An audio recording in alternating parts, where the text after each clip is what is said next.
morning. Good morning. Good morning. Amazing to see all of you right here. With that, also a big good morning to everybody right there in the virtual world. I hope everybody is home, indoors, and safe.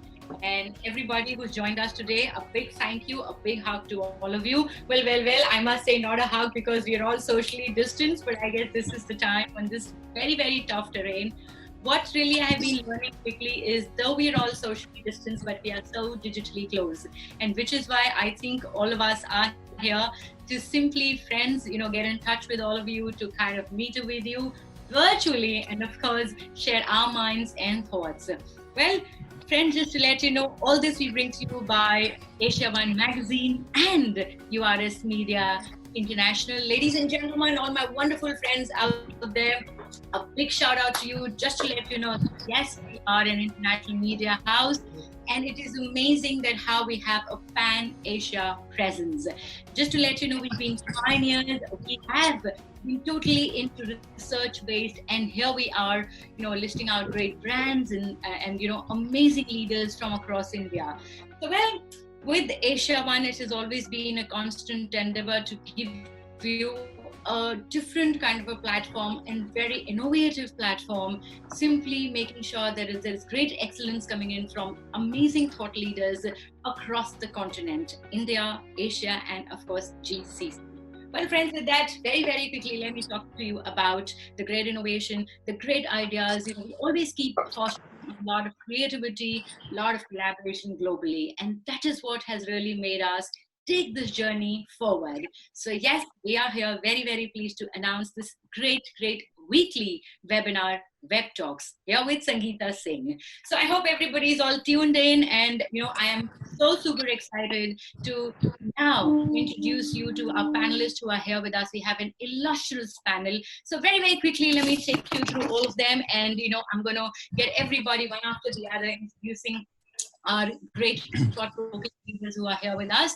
We've got Mr. Nasir Ali Khan, promoter and managing director, MAK Projects. A big hello to you, sir. Are you here with us? Yes, yeah. Good morning. Good morning, sir. How are you doing? Doing good. How do you feel on Web Talks right now? Good. Very interesting panel and interesting subject. Looking forward to it. Absolutely. Well, with that, let me bring on next Mr. Rajat Shukal, who's always been a great inspiration for me. Ladies and gentlemen, my wonderful friends, great folks out there in the virtual world, let me tell you, he is the global head and principal partner to AsiaOne Magazine. A big shout out to you, sir. How are you doing this morning? Thank you, Sangita. Doing wonderful. Nice to see everyone. Wonderful. And it's a great endeavor, right? Again, we are here with a very, very creative platform with this Web Talks. One word about it. So, we were just talking when we all came online that, it seems that this is going to be the way to connect virtually. Absolutely. And, we thought, let's take this initiative and see how things go. Right, perfect. So I'm sure that, with all of us here and with our wonderful followers out there, we surely looking forward for a great journey. With that, let me bring on the very charming, well, I've been seeing him on Insta, and let me tell you, he's so lively, he's so charming, and he simply keeps fit, and today he's here with us. So let me give a big hello to Ashmit Patel, the great Bollywood star. How are you doing, Ashmit, this morning? I'm doing fantastic, thank you. And feel wonderful to connect with all your fans out there here through this Web Talks. Yes, absolutely. Looking forward to it. And big hello to everybody else who's on the panel. Looking forward to a great morning. Oh, great, Ashwin. Thank you so much for joining us here. And with that, let me bring on Dr. Hema Divakar, Chairperson and CEO artist. She's been doing so tremendous and enormous amount of work in women health. So let's say a big hello to Dr. Hema Divakar. Hey, namaskar. Thank you very much. Namaskar. It's again the smart Ashwin who is on the screen. So much for your popularity that you're all over the place. I can see only you. I'm saying, yeah, hello through him. Yeah. Hi, doctor. Hi. So, Dr. Hema, you must be having tough time at this point in time. No, I think that this is effortless connection that we have struck today goes to show that no travel, no time lag, and then we're all together. So I think that's been a great advantage.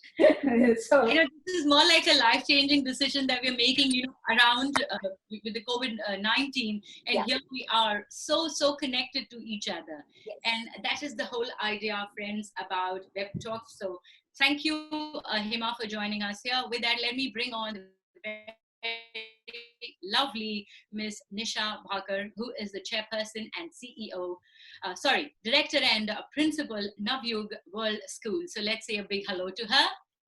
Good morning. Happy to meet all of you. Good morning, Nisha. You're glowing. Really? Probably I have the right light in my room. Because no more pollution, right? We're all indoors. We're all, taking care of ourselves. I know, and we have no makeup at home because we just rushed back while the school's closed, so we didn't manage to bring. So I guess I'm naturally glowing now. I'm happy to hear that. Actually, beautiful. So much fun. So thank you so much for joining us this morning on Web Talks. And with that, let me bring on the man who's been on duty every time. I've spoken to him in a couple of days. Dr. Satyajit Singh, Director, Ruban Memorial Hospital. Namaskar. Namaskar, Dr. Saab. How are you doing this morning? I'm fine, thank you. That makes a difference between the doctor and others. I'm back on my duty. I'm back in my duty in hospital. And I can't see your mask today morning. Motivate my doctors and continue the emergency services to save the lots of life. Absolutely, a big salute to all our doctors, all our medical healthcare there. Thank you so much for really holding on to your ground. And with that, let me also bring on the very lovely and absolutely a live wire. We have Paola Martani, a professor of Italian Studies, KOC University, Istanbul, Turkey, senior columnist culture with AsiaOne Magazine. A big shout out to you, Paola. How are you doing? Hello, everyone. I'm fine, thank you. I'm very happy actually to join this web seminar. I think it was a wonderful idea and give a lot of hope in this period. That's lovely. Thank you so much for joining us. And with that, it's now time, friends. Let me just introduce this wonderful topic that we have chosen for our Web Talk Series 1. We talk about 5 ways on how we have our athletes share their mind and thoughts on reset, innovate, and absolutely outgrow. Yes, the times are very, very difficult for all of us, and yet, for everybody to come together to talk about reset, because I think that reset button is very important. And we are on a very, very tough terrain. So I shall be beginning, it's all about, I think, besides the lockdown, something that has been constantly on our mind, that is life, livelihood, and of course, this whole thing of economy. It has always been there. Is it survival or is it revival? It just cannot be either or. So let's bring on very, very quickly Mr. Nasir Ali Khan. I'm going to be taking him up first. And, Nasir, my question to you will be that, what are the recovery parts of the business and the economy as we move forward out of this threat, out of this, this whole invisible enemy that we have been enveloped and surrounded with, specifically to the areas, to the sectors of real estate, to automobile, hospitality. How do you think is, the reset button for them? How do they recover? Things are not going to be the same. Things are going to change. And I think we'll have to look at all the businesses differently now, and we have to become more conscious about the nature also, which is very important now. Nature is all powerful, if you don't take care of nature, if you don't protect nature, then you get into trouble. So things will change from that point of view. And from the business point of view, I think we need a lot of support from the government for survival. A lot of industries need a lot of support. Some probably will need more, some will need less. Probably the industry, like you said, hospitality will have a bigger problem. Real estate, I think it's a long-term business, so there will be an impact, and but will be less than other industries like airlines and hotels. Do you think for a reset, it is very important that we get the right kind of stimulus to certain industries, which is very, very important? See, government has to come in and see, the only concessions we can expect from the government is tax point of view. We don't expect much of financial support from the government, because it's not so easy, because they have to support other areas like agriculture. Yeah, there are important areas. Yeah, so we don't expect much from the government in terms of financial support, but we need some concessions in terms of taxes and relaxations.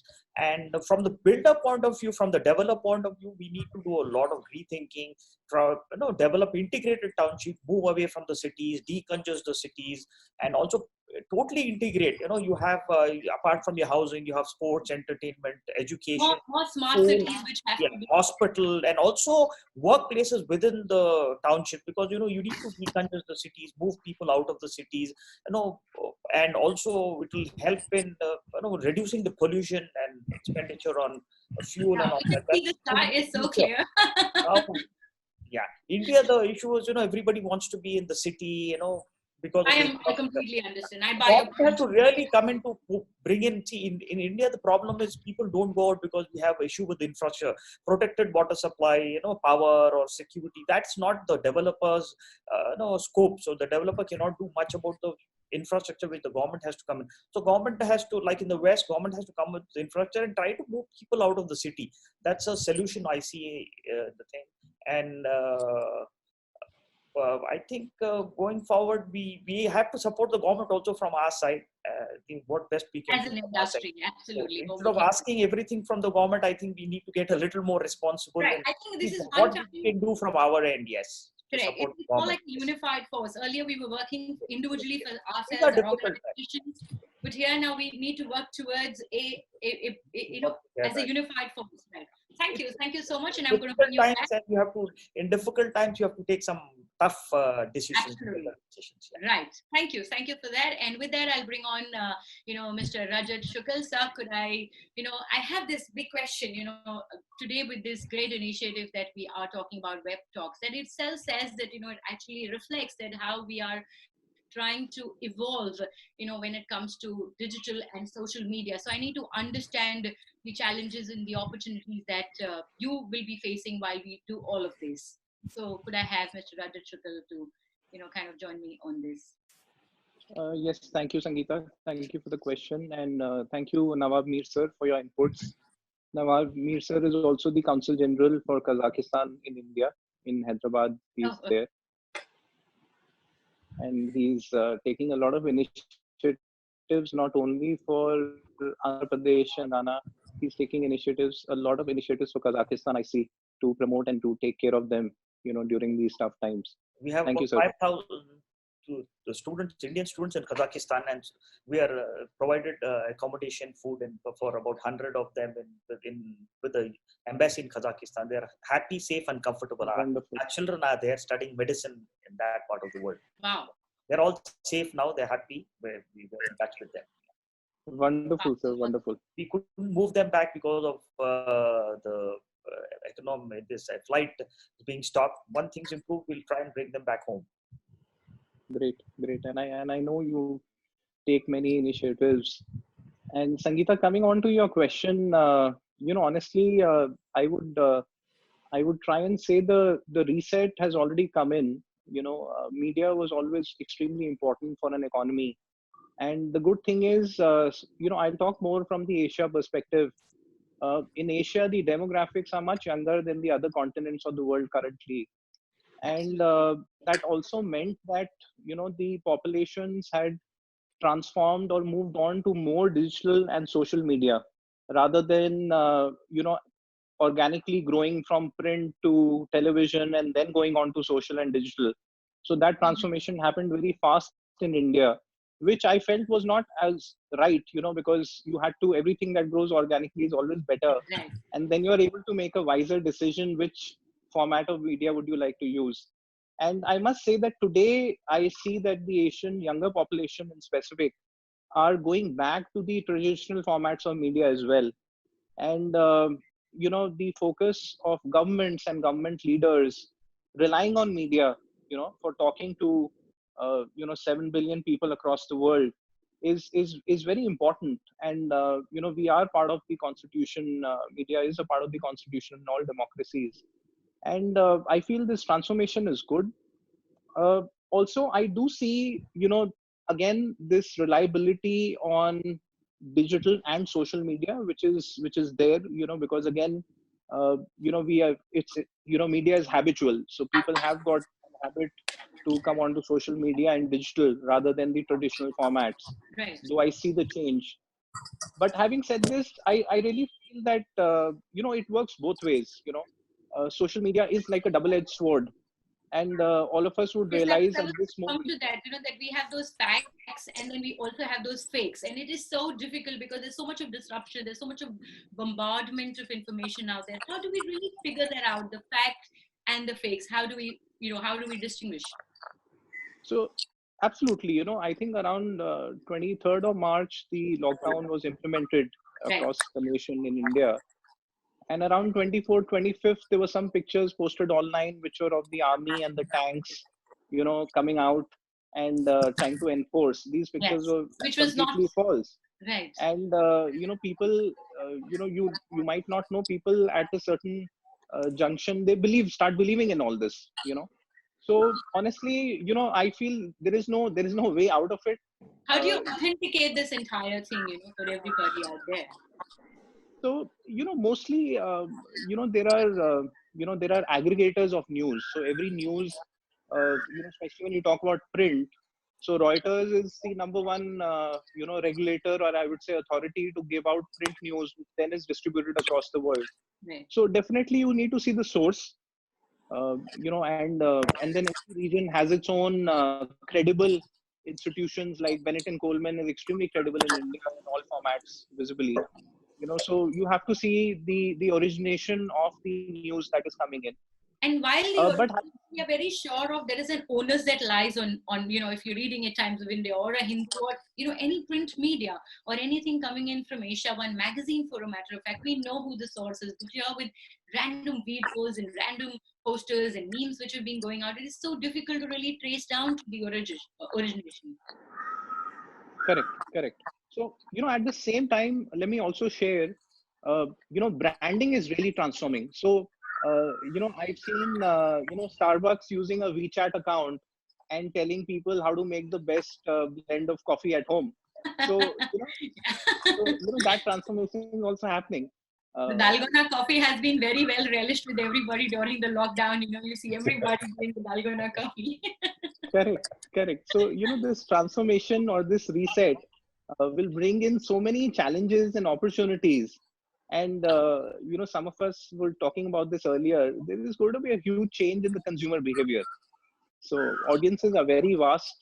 And let's see, hopefully, this will be both a double-edged sword for the good and the unfortunate as well. Definitely. So Rajat, I'm definitely going to be talking about consumer behavior in a while from now. But before that, let me bring on Ashmit here.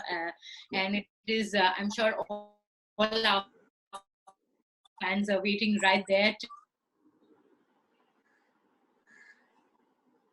The Bollywood industry, it's really, really kind of, there's a big setback that has happened. So I need to know that how do you think it's going to now evolve itself from here? Well, it's a very challenging road ahead. Clearly, shoots and things are not going to resume for a long, long time. I really don't know what the way forward is for us. I, for one, would be very scared to go back onto a film set for at least another 6 months, up until maybe a vaccine comes. We don't know who's going to be, because it's such a labor-intensive process. We have 100 plus people on set.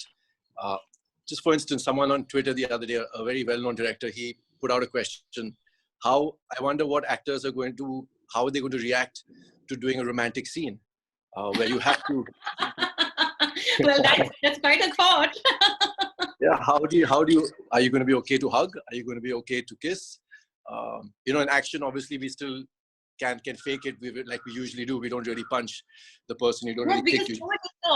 COVID is so much there in the affluent, in the very elite. It is really not seeing any difference between, the rich and the poor. It's just got to everybody. As a matter of fact, I live in Bombay, in Mumbai, and in South Bombay, where the cases are the highest. So I am actually in the epicenter pretty much of this pandemic. So yeah, I mean, I I think the way forward would be shooting at home. I've been discussing this idea with a few of my actor friends. Like having a small studio of your own, right? Very much, in the confinement of your home. You've been put against a green screen or a blue screen, which is basically a background which is of monochrome, and you do your scenes. I know we say used your to dialogues. do chroma shoots earlier. Yeah, so chroma shoots. You do your post-production is done later. The VFX is added later. So that's one option. I was discussing the few, so maybe there's 3 of edited, but obviously the output would not be the quality that we're used to. But that's in the interim. I think that is the only option we have. Streaming platforms are obviously benefiting a lot. No cinemas are clearly going to be opening for a long, long time. People are, even once the government, if they do relax the norms and do open theaters, people are going to be really wary of going into places which are crowded. So theaters are definitely out of the picture. It's a big hit for us. Big films which are scheduled to release are actually contemplating, coming onto OTT platforms. OTT platforms, on the other hand, have seen a boost and they are looking for more content. So hopefully, they will compensate these big films with higher prices for their content. And the content I have a few shows which are. Ashwin, the content available to us is so much more vast now. It's enormous. Absolutely, and there's been a shift in the demographics as well. So older people who are more used to watching their cable TV, watching their Saas Bahus on television. Obviously, Saas Bahus are now on repeat. They're just repeating telecasting old shows all over again, and repeating shows. The Ramayana that has been given to them at this point in time. One solace. I, for one, loved the Ramayana when it was airing when I was younger. I remember the entire family used to come together and watch it every Sunday. Yeah. I, for one, love it. But yes, like I was saying, so the older generation now is actually more getting technologically savvy. They've downloaded a lot of apps on their phones. I was talking to an OTT owner who I have a show coming up with a few weeks ago, and he said their consumption has gone up by almost 40%. So I think in the future we're going to be seeing a lot of older people coming in. The demographic was for more mobile savvy or technologically savvy people, younger generation, but now the demographics are going to change with older people actually logging into the OTT platforms more and more. Absolutely, absolutely. Well, and like I have been saying right from the beginning of this webinar, that you look very nice and charming. So let me tell you that what's your regime and how do you manage to keep fit while you have no access to gyms, you really cannot go out in the open for a run. So how does it all work for you? Because I have seen a lot of people complaining and putting up videos saying we can't work out, this and that. But then how are you really using this crisis to your benefit? Well, firstly, let me tell you, I've had tremendous experience. I've been with absolutely no luxuries. This is actually a very luxurious, very easy time for me because I've been in the Big Brother, the Big Boss house for over 3 months, where we had no food, limited food. Sometimes you wouldn't get to sleep for 48 hours at a stretch. And all the household work that you would do in Big Boss house. We would have tasks which we would have to stay up all night, and we would not be allowed ever to sleep during the day, even for like a minute. There would be this loud buzzer that would buzz, and we would be woken up. We'd be penalized. No contact with the world, no mobiles, no newspapers, no pen and paper to even write your thoughts down. Forget about reading books. I used to pick up shampoo bottles and read what was on the back of the shampoo bottles just to keep my brain active. I would do the 2 times table, 3 times table with a few friends in the house. So this for me is a breeze, and I'm at home with my parents, getting to spend really great quality time with them. So for me, I have no issues with it. I'm using my body weight. I have no weights with me, so there are lots of videos out there to kind of keep you going. Yes, I mean, in the Big Boss house, I innovated, which is what I'm doing right now as well. So we had limited time that we could use the gym. Only when they told us we could use the gym was when we could. And I said, I'm not going to listen to Big Boss. I'm going to do it when I want to do it. So I picked up a balti, I would fill it with water, and then I would do my workout with the balti, use it as weight. Balti, bucket. Yes, a bucket. So what I do now is I take a bucket, I fill it with the plastic bottles of water. So I guess this is where we talk about innovation. And here we are.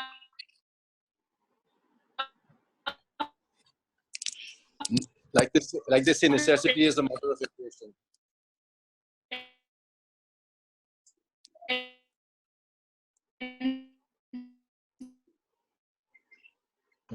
Sorry, Sangita, I just lost you there for a minute. Talking about innovation, and you can see, like, Ashmit just talked about reset very neat. Yes, and with that, let me bring on Dr. Hema Divakar. To you, right there. So, let me talk to Dr. Hema Divakar. Well, the question that I have for you is that how impactful would have been if more measures of interconnectivity and collaboration and information sharing would have been done among research labs and pharma companies and critical medical supply companies, and of course, what lessons can we draw out of all this for our future? Yeah, Sangita, before I address that question, I would really, really like to say the simple age-old adage, health is wealth. Health is wealth. That's your mantra, I know that. I had to underscore and, underline that, because the thin line between life and lifestyle has been very well exposed in the crisis of the COVID pandemic, I must say. And the past is in your head, but the future is in your hands. That is actually with the mindset with which we all should work, turning the challenges into opportunities. So breaking the silos and getting to interact with the cross-section of people, like just how you mentioned. Of course, there are enough and more opportunities, but more people need to know about it. AsiaOne, for example, is a wonderful platform. We get all kinds of perspectives for us to think about and act about in innovative ways. The same way there is a COVID Action Collab, very much centered in Bangalore, but they are connected to 158 partners from all sectors, from the medical specialty, from those NGOs who can go cycling and deliver drugs and foodstuff for home, and those who are taking care of migrants, those IT savvy people, etc., etc. So it's a great platform where everybody comes together, puts in their resources, and has a platform to dialogue and see how best we can pitch in with our capacity to do the best in this situation. Similarly, the war zone or the war room of COVID in Bangalore, which has been much appreciated by the central ministry, where entire assorted cross-section of all of these who are necessary to integrate and map the hotspots. And we need a lot of human resources there, which are coming together. So if we network in a manner that every single resource can be put to use on priority where it is needed the most.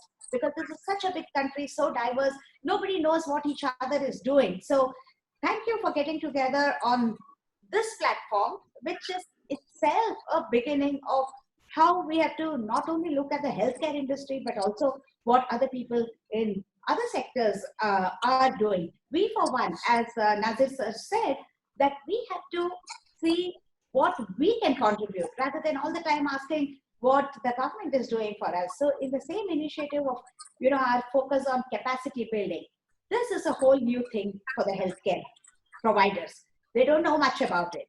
So 4.5 lakh nurses in the state of Karnataka have to learn how to manage and how to handle. That, even in a small zone, is a big number, because we have to handhold, we have to coach, and digital platform has come. So the paramedical staff really goes out to play a very, very significant role here. Yes. Yes, because human resources are there, but they don't know what to do and how to do, and that will be sad when the numbers increase. So the pregnancy care, the delivery, and the immunization for children have been considered as essential services. So that has to go on.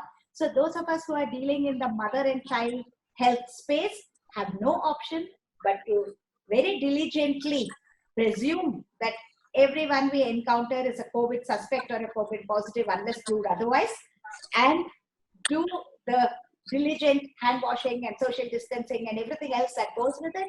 So to sensitize the healthcare providers for this has been our biggest contribution and a mission, if I may say. And one fact, Sangita, I have been hooked on to this digital capacity building for the whole of last year, reaching nooks and corners of this great country. And nobody else in our leadership, in our own organization, believed that this may be the way forward. Now, within 2 to 3 weeks, all of them have come on board. So, reality adapting to the challenge of the change that is needed, and it's been really very exciting for me to prove a point that beyond the geographies, we are making history. That's lovely. And I think we are actually making history, because this is for the first time this is something which is unprecedented. This is for the first time. It's not only about you, me, or everybody fighting, but it's like everybody's trying to protect the other. And it's a global force that is there out, kind of fighting out this for just to kind of protect this human life over here. Absolutely. And you brought the celebrity on the show. Maybe may I again tell him that whatever the celebrities do, the technical jargons that we use may reach only a few hundreds of people, but the same, proactive sentence coming out through a celebrity, millions of people will just follow it. So, we need to collaborate and speak through the voices which matter. Technical and solid support is from us, but we need other people to help us out to reach and populate voices that are magnified out into the country, voices that really have a say out there, which can resonate with people around. Absolutely. Yes, thank you, Ashmit, for that. You've been here with us. It's a great picnic, and thank you, Hema, for bringing it back. Let me bring on Nisha Bhakar here with us. And Nisha, my question to you will be that there is a possibility of notable changes in students' behavior as well as parenting. So how do you really think parents are going to cope up with this particular situation? So let me ask that to Nisha. First, before I begin, thank you so much for inviting me over. Such a pleasure to see everybody. I come from an army background, and my dad has been to the army, and we were posted in Srinagar when I was taking my grade 12 exams. And because of the militancy, the whole school had closed down. It was not just our school, the entire state school had closed down. And we just went in to take our final exams. So that means we practically went to school in grade 12 with the CBSE board just for a month. And we managed to pass. We managed to figure out how to study. And back then, I'm talking about almost about 30, 35 years ago. So we didn't really have all the digital platforms that we're talking about. Right. So I was kind of, reflecting how did my parents behave when we were in this soup. And my sister was taking her 10th grade exam, and I was taking my 12th. So we were two 12th grade, two board exam kids in the house. So there was no panic at all. We were very comfortable. Our parents didn't hype up the situation, though we had rocket launchers going over our houses and AK-47s being fired. And they were very calm. They were very quiet. So I think, yes, it's very interesting to see that there's a major change happening. I have not been a great fan of technology, though I come from an education background, but still I believe that education has a lot to do with human interface, There's a lot of human touch that is very, very valuable, and no matter how soon or how fast we progress, that just cannot be lost at any cost. And I strongly believe that, and we strongly try to put it up in all our schools. So, looking at education of parents in totality is going to be a little difficult because the scenario in India is very heterogeneous. So while I have headed schools in metro cities like Delhi, Gurgaon, Jaipur, Hyderabad, but now I work with a very remote area, which is, a 3-tier city. And we are promoted by one of India's largest private shipping port called the Krishnapatnam Port, which is very consciously and seriously looking at education. So we have 3 schools. Now, in all the 3 schools, one is a state board, one is a residential school. These 2 schools are for underprivileged children. So while the school provides all kind of, infra in the school so that children are, up and they know what's happening, they're aware. When they go back home, the parents do not have those facilities and neither can be provided to them. So how do we reach out to those parents, even if as a school we want to? Now, the 3rd school that we have is a mix, where parents do not have, every parent in the school does not have a laptop or internet access. So it's, while everybody's been talking about online learning, but these are very few schools in the entire country. So I'm not saying that it should not be done, it cannot be done. The point is, it is a need of the hour and we need to move ahead with it. And we that is what needs to be, that is what, when we talk about resetting, we talk about resetting. Do you think this is where we need to reset? Absolutely. So we are going to be integrating it more seriously, consciously into the schools, into the classrooms, because every school is IT savvy these days. So the port is extremely rich. It gives us a lot of funds to put it in place, whether even though the children come from underprivileged backgrounds. But the reality is that back home, they don't have support. So everything is left entirely on the school, and on the teacher community. Now, the teachers are not really trained to the extent that we expect them to be trained, whether it is a metropolitan city teacher or a village teacher. So I think all of us are sailing in the same boat. So they do have a lot of intra. So for parents, I would say that, it is right now what they need to do, like we are sending out WhatsApp messages because that's the easy, and at least everybody has a WhatsApp. So we're trying, as a school head, I'm trying to send message to the parents that, there is nothing to panic. The boards are considering that reducing down the academic session. So if, it's going to be pro rata. So if it is 12 months, it's now going to be probably 8 months, 7 months. And if the child does not learn a few concepts here and there, the heavens are not going to fall. So the point is that we got to see it very positively. They need to maintain the calm in the house. They need to set a structure in the house so that the child wakes up on time, sleeps on time, has a structured day where there's a little bit of learning happening, whatever the school is providing. Or it's a very good opportunity for parents to sit down and talk to their children, because they have been cribbing about it that, we are so busy in life that we don't have time. So I think they get that time to sit, narrate stories, talk, do a lot of stuff. Just do nothing at home also is great. Now, when they come back to schools, of course, the schools is like, it's a lot of onus on us to build that faith in parent community that we are here to take care of your child. So even if parents are educated and they speak English or they are African parents, the point is they cannot teach a child beyond a point. That's why teachers are there, and that's why there's so much of training that goes on into the school, because we are trained to do that. And then there are communities like where we teach. Parents cannot contribute at any cost. They don't even speak English, and it's an English medium school. So, there is going to be a gap. So one is building that faith in the parent community that it's all right. It's a bad situation. It's a very unfortunate situation that we are in, but there's always hope. We are rethinking, we are innovating. Absolutely. So we've started, the entire school community, all 3 schools of ours, teachers are busy preparing all the learning outcomes. We don't generally rely on textbooks at all. So that's not a challenge for us, that so many chapters need to be completed. You pull out the concepts, you deal with that, and the concepts are beyond classrooms, So we try to put it up, of course, in a class, because at the end the child has to prepare for a board examination. But then you've got 10 years to do that. So there is hope. One is faith building. Second is set a structure back home. Talk to the child about what is happening. And that, I think, a parent has to take a call, how much to share and how less to share. Because it's not important to tell everything and everything that's going around in the house at all, because children cannot comprehend so much that's happening. There's a great psyche change that is going to be happening on how, this whole triangle where we talk about teachers to parents. And now I think parents are going to be playing a very dominant role as well in really building this and taking this way forward. Absolutely. So it has to be a very collaborative approach. And along with that, like what was already shared, that, the small towns don't even have a 2G connection. So what are we talking about at the moment? So that needs to be at a government level where we can't play any role. They need to provide that. Electricity is not there for hours together. Right. So how does the parent even have an access to information? So all the things that we really need to rethink when it comes to education, as an industry, as a field. Absolutely. So it has to be a collaborative approach, and of course schools will take a lead. They have been doing that for so long. And it's interesting that, now how we'll go tech savvy, and we're looking at practically doing virtual classes, while we were. Modules are there. Once a week, we'll put the children in another class and have the teacher in the other class and, ask them to take a session. And that'll be nice. That'll be nice. Yes, because we have to be prepared. But the point is, I don't know how much prepared can we be. The world is, we've seen some of the Western countries which are all so geared up. And so where we say the buck stops there, and here we are, down.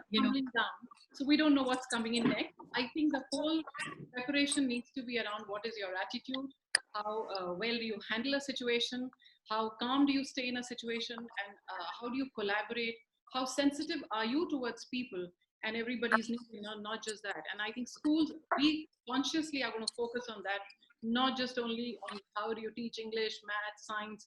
I think that will be taken care of. but it's much more. That's the subject.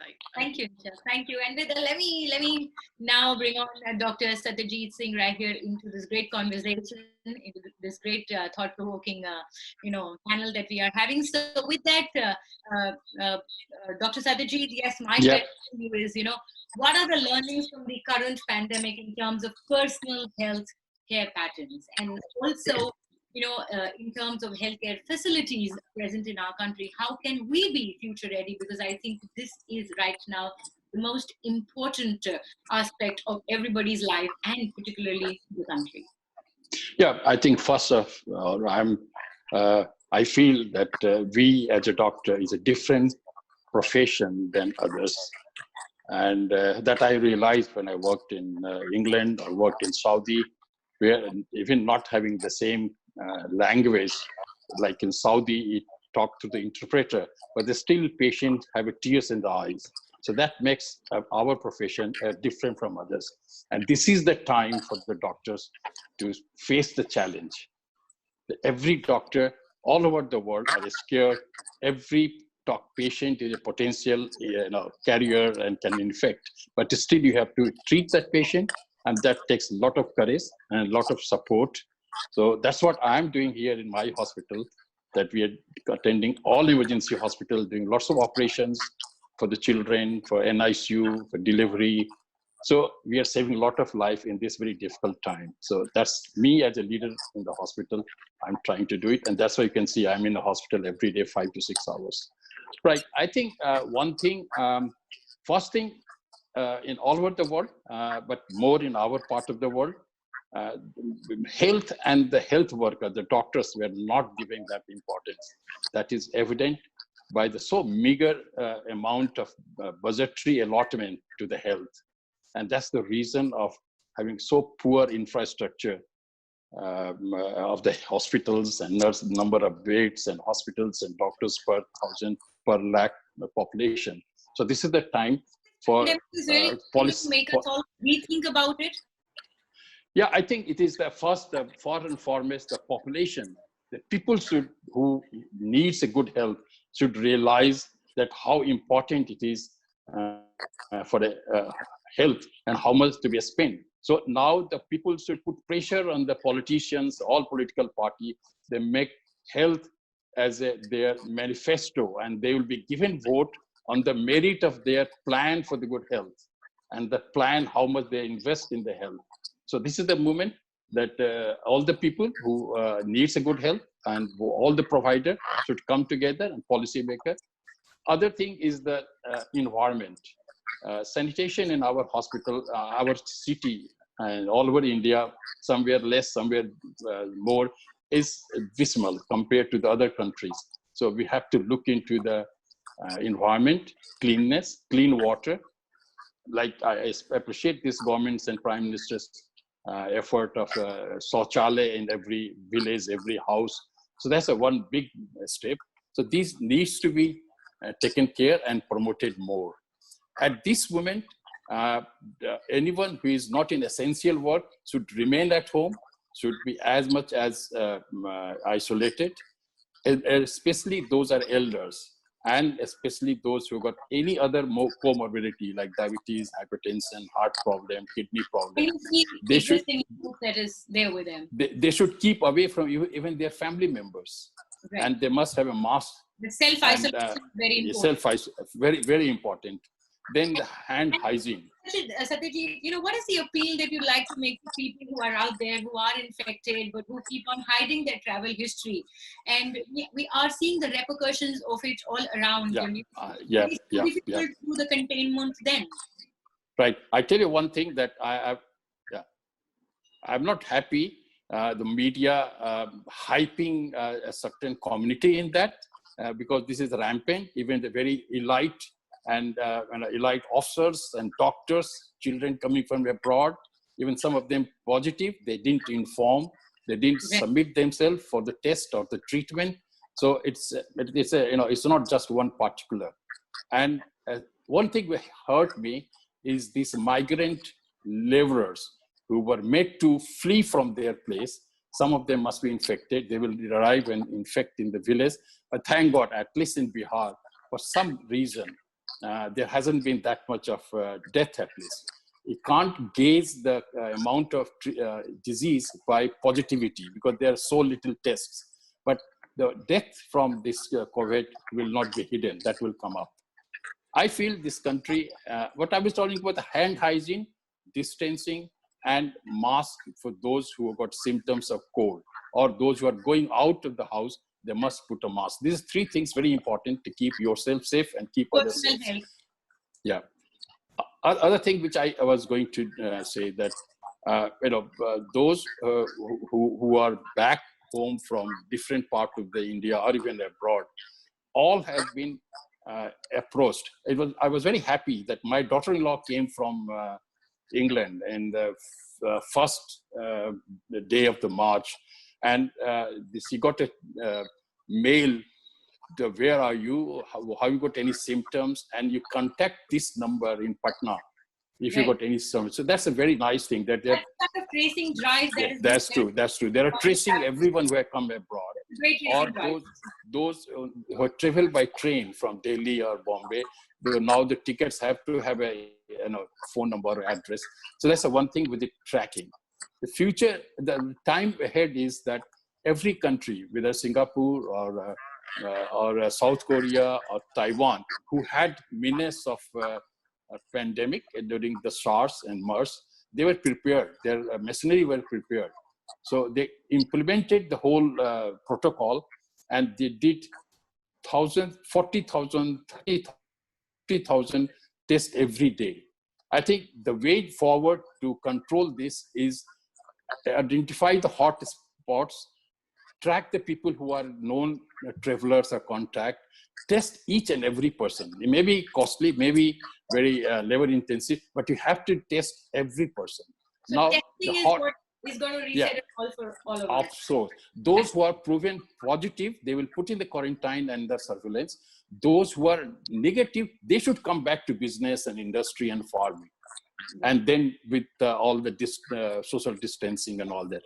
Every country which has managed to bring down the disease, like Germany or Japan, it was the test which is the most important. So test, test, and test is the mantra for keeping, because if you don't test and take the lockdown out, then the infected people will be in this, in the cities and the factories and malls. Your entire movement of containment. Thank you. Yeah. Because again, today, even 110 infected patients and found in Wuhan. So you can imagine that it's possibility of coming back. Right. So must test, isolate, and put the non-infected people in the economic development, and those who are infected should be kept surveillance. Thank you, Dr. Satyajit. Thank you so much. And with that, let me bring on Paola.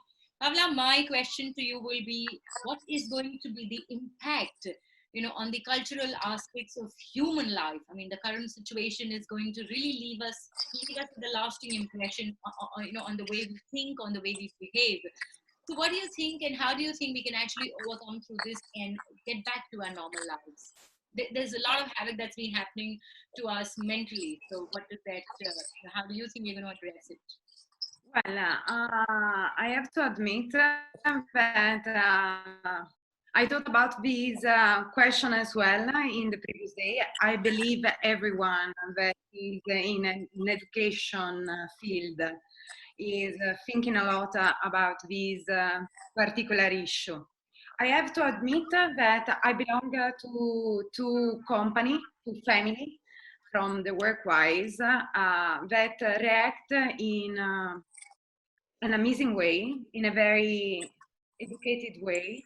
And one is AsiaOne, of course, because I can see that even during this very tough period, very difficult and full of fear period, well, it organized a web seminar to build more union, to build more communion together. And on the other side, I work for KOC University, that as soon as the pandemic started, he started to train us. He started to train all the professors. We had 2 weeks in which we didn't have classes, and we were trained almost every day for 2 to 4 hours from expertise that already work with online education. So, and it was difficult. He was scared. He was scared the first day of class to go back in front of the screen. He was scared for us because we were new. We were not prepared, and it was careful for the student that didn't had to learn how to understand us, how to communicate with us, to communicate to each other. But I believe both the company I work for really settled the right thing for the right road, the right path to keep on going on, to renovate us, to teach us how to birth again, to rebirth again in a new way. And so it has to be with culture in this moment. We're all in isolation. It is very important that we are connected to each other, and thanks to the digital. I believe it's absolutely necessary, especially in for the young. I remember a few years ago, I was in New Delhi. I was invited in a university, in the Delhi University, and we had the panel discussion exactly about online teaching and Instagram and Facebook. I remember that during that time, I was not so embracing this new line of conduct. But right now, I'm very thankful. I'm very thankful because I believe as much as it's difficult and as much as people are scared, it is necessary that we continue trying, we continue holding hands to each other in a far away, right, in this moment in front of a screen, but keep on pushing to give us strength, because it's what we really need in these days. I think that positive vibe to continue, that we know that we are together, we will be overcoming this particular fear. So this is what needs to be reinstated, reiterated to ourselves. I do believe so. And especially in education, the children cannot stop, because the children are our future, are the ones that are going really to solve this thing. We can start, but they are going to take the lead after a few years. And they are bearers as we take the way forward. Thank you, Paola. Thank you. So, with friends listening to us out there, yes, children, yes, they are the future. You really need to be very sensitive towards it and be very, very careful, very calm with them. With that, let me yet again bring on Nasir, please. I would want to understand how international relations between countries and international businesses like import, export, manufacturing services are really going to change from here. How are they going to outgrow this entire threat, and really, what is going to be the way forward today? Wherein we were talking about shrinking borders, and today we've shut our borders to everybody around. So how do you think we are going to now reset this? Like I said earlier, world's going to be different now. We have to all think differently. But I don't want to get into the legality and also politics of it. But in reality, I think countries have to become more self-sufficient and self-reliant. Not just India, all other countries I've been talking to as a diplomat to other countries, they are all now thinking of starting their own manufacturing. And I think we are lucky. India has a very big opportunity. We've been working on this and we're talking to the government. And see, we have to, like I said, in housing, even in industries, we have to set up integrated industrial townships actually too. And the township, when I say integrated, it's for small and medium industries. We've been working a lot on these smart cities and basically decentralization. So now I'm talking about industrial townships, not residential. Because see, what happens is, large companies can set up their own infrastructure like power backup, power plant, treatment plant, water treatment, sewerage treatment, wastewater treatment. But for small companies, it's not very easy. to get permissions and also to install all these things. So now I think the future is, large industrial townships, a public-private partnership between the government and developers, where the government can come in and give the land. The private developer can come in with the infrastructure like road, water supply, power, treatment plant. Apart from that, I think set up some labor housing, quality labor housing, which is missing in India. And we have to set up some primary schools, some clinics, and also some transit accommodation. So it will be totally integrated. And I won't say plug and play, but small and medium companies can come and set up plant easily, because when I say plug and play, which I need to understand that, of course, with a lot of people not really having those physical offices and really just not their own offices right there, and they have the plug and play. Do you think working from home is also going to be one innovation? Do you think companies are going to kind of bring in that kind of a change? Yes, in office space, yes, definitely that's possible.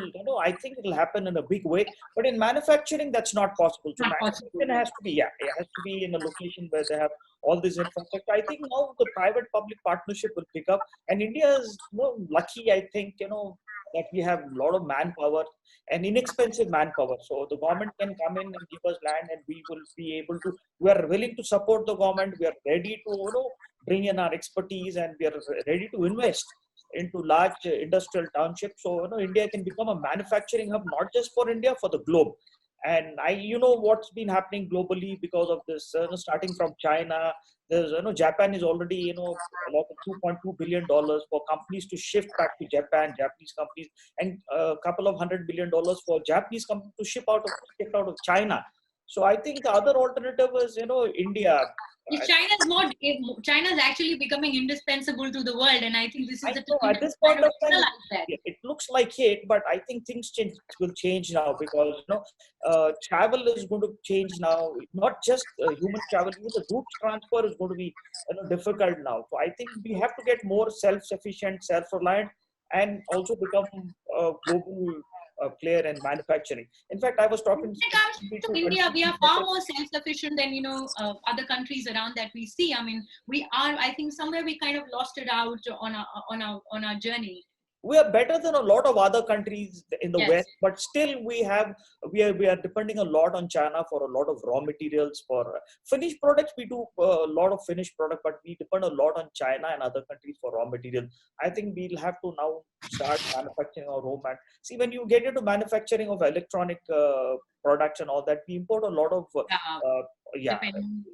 things from China and other countries. Pharma, for a matter of fact. Pharma, India is very big in pharma, and I think I come from a city which is the pharma capital of Asia.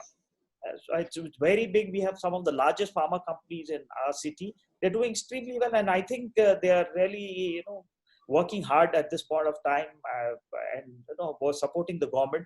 But they also import a lot of raw material from China. Some of them, not all. Of course, major. They depend on China. That is becoming an issue now. Actually, now India is in such a strong position that we are supplying the chloroquine to the world, to so many countries. It's a very proud moment for us. I think we should become like that in every sector, not just in pharma.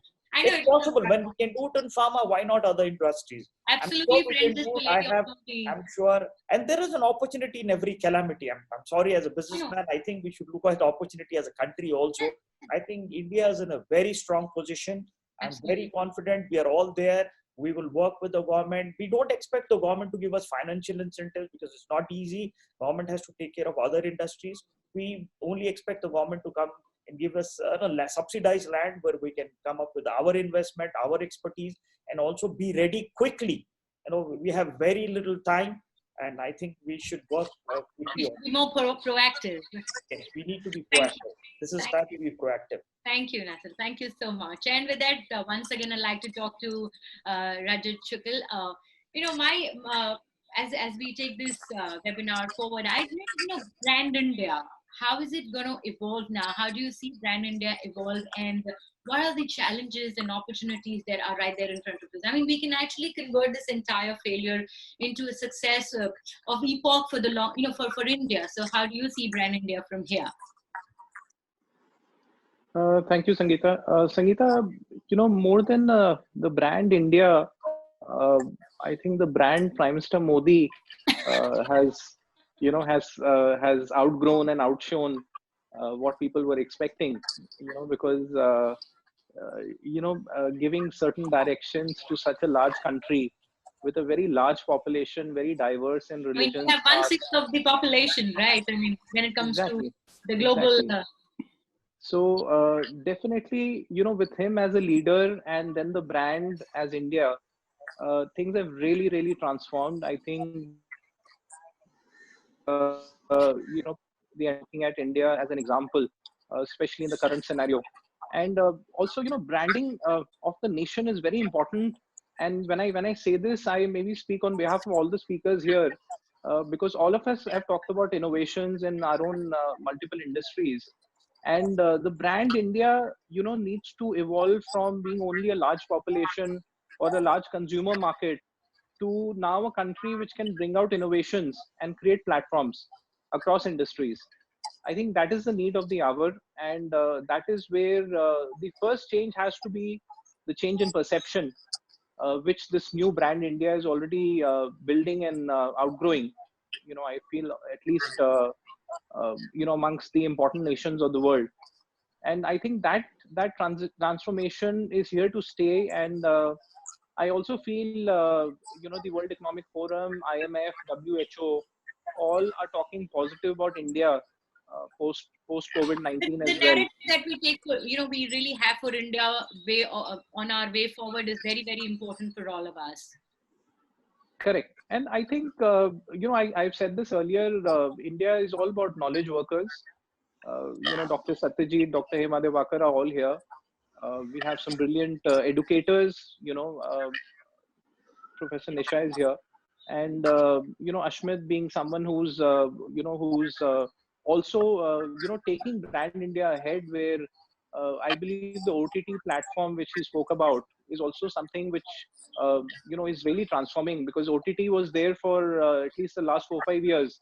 But now the reach and the visibility is going out, and not only within India, but throughout the world.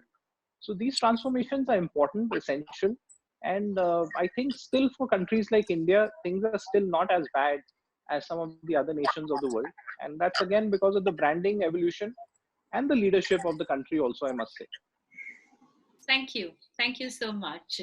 And once again, back to Ashmit. Yeah.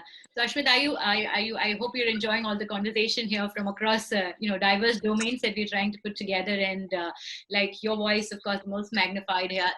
I need to understand your perspective, because as from the entertainment industry, we've seen people taking their own stance. So what do you think is your viewpoint, your perspective on this particular lockdown? Well, firstly, I have to say that it's been a very educative experience. I've been listening very intently to everyone who's been speaking, and learned a lot about various fields. The education field is a big, like ma'am was saying, it's going to be a great challenge, because there's limited 2G and internet connectivity pan-India. Right. Rural areas are going to be a big challenge. So yeah, for the film industry, I really don't know what the way forward is. It is, it's going to be a great challenge. We can only get back to work once we have enough testing and every person on set is tested, because it is human interaction is a key element of making a film or a TV show. So I don't know really. I'm looking at other avenues, other forms of employment. I don't know, maybe I'll be completely obsolete. Actors will be, thing of the past. I don't know. Until we find a vaccine and we can actually get back to work. So it's a tough road ahead for the film industry. I really don't know the way forward. I'm clueless, to be honest.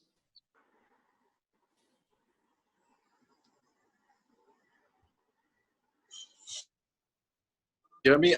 My picture seems to have paused on Sangita. No, we can hear you.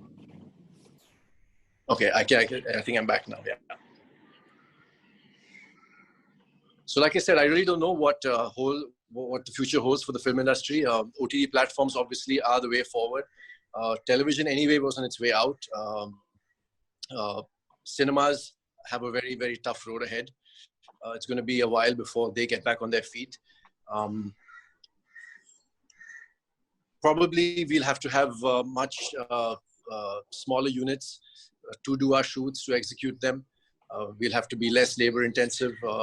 Maybe the way forward will be, having, like I said, green screens and shooting in studios which are very controlled environments. Travel will be a great challenge. We'll not be able to probably travel to locations where we would like to shoot. So VFX will play a bigger part. Maybe that industry will probably grow, more than the others. So yeah, I think VFX, online editing, everything will be getting a boost. But cinemas will be taking a big hit. Cinemas will be taking a big hit. Yeah, the big ticket films, which were enjoyed on the 70mm screen, those will obviously have to be scaled down. Maybe more content-based, high on content and less on the visuals, will be in the short term at least getting a boost.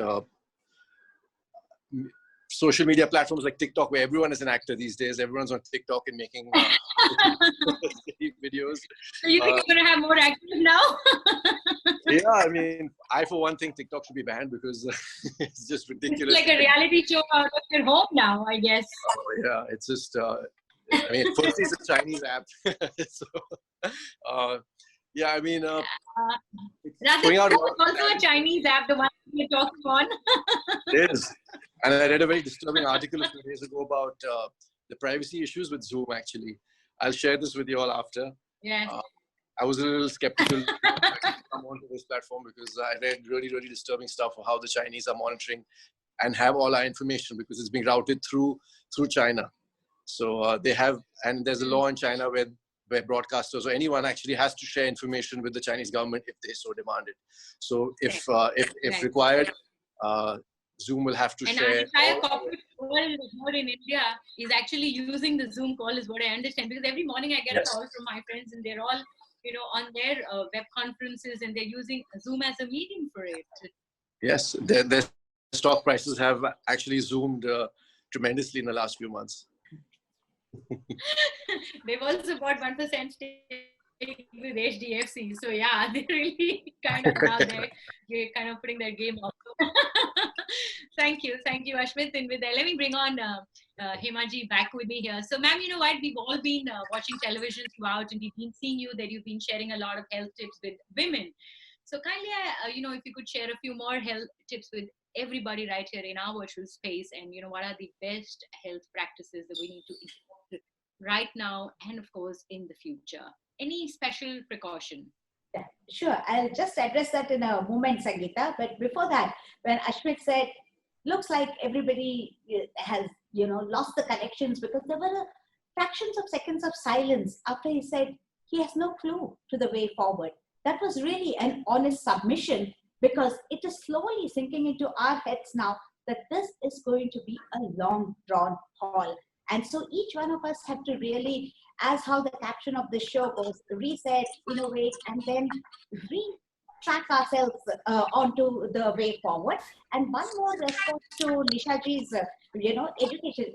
It's also said on the show, necessity is the mother of invention.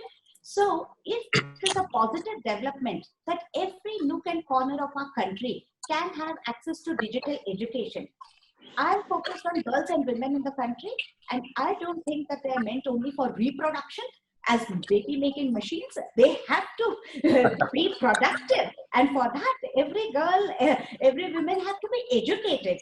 And many of our young girls in the villages, they can't go to school because of lack of access or lack of toilets or menstrual issues, etc., etc. So just imagine what a great reach it will be if we can really connect to every girl, every woman through educative digital platforms. So having said that, what is my advice to the 50% of our community who are girls and women?